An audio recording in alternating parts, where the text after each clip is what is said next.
Ndërkohë që demokratët në çdo qytet janë të qartë se çfarë duhet për Partinë Demokratike, lidershipi i Partisë Demokratike është i paqartë. Para dite kërkon bashkim, mbas dite ofron përjashtime. Para dite mbron drejtësinë, mbas dite sulmon me libër shtëpie spakun. Para dite shajnë oligarkët, mbas dite nuk kanë asnjë fjalë për paqen fiskale dhe për amnistin fiskale që fitojnë vetëm oligarkët dhe ata që ja kanë hedhur shtetit, dhe jo ata që kanë punuar në mënyrë të ndershme dhe kanë paguar taksat në këtë vend. Në mëngjes tonë që avokati i popullit u zgjodh nga Rama, mbas dite nuk thon asnjë fjalë kur avokatja e popullit e propozuar nga Partia Demokratike merr funksion nga Rama.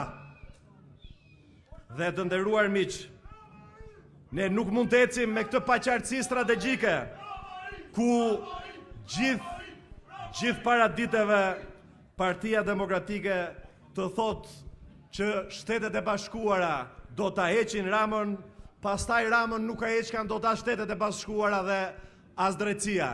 Ndërkohë që Ramën po më po heqin Shtetet e Bashkuara, drejtësia dhe ne që duhet t'japim dërmën e fundit. Por nuk na e ka fajin e vetëm qeveria që gjithë mandatin themi që nuk ka zgjedhje me Edi Ramën për 4 vite. Dhe pasaj muajin e fundit themi që s'ka gjë, do ta mundim Edi Ramën edhe kështu siç është, dhe pasaj pasi mbarojnë zgjedhjet vazhdojmë ciklin edhe themi që po na vodhi zgjedhjet.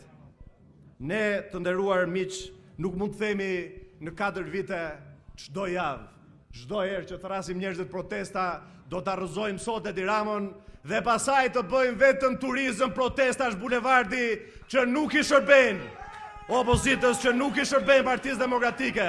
Partisë Demokratike i shërbejnë revolta, i shërbejnë përballja, i shërbejnë përplasja me qeverinë, i shërbejnë largimi i Edi Ramës.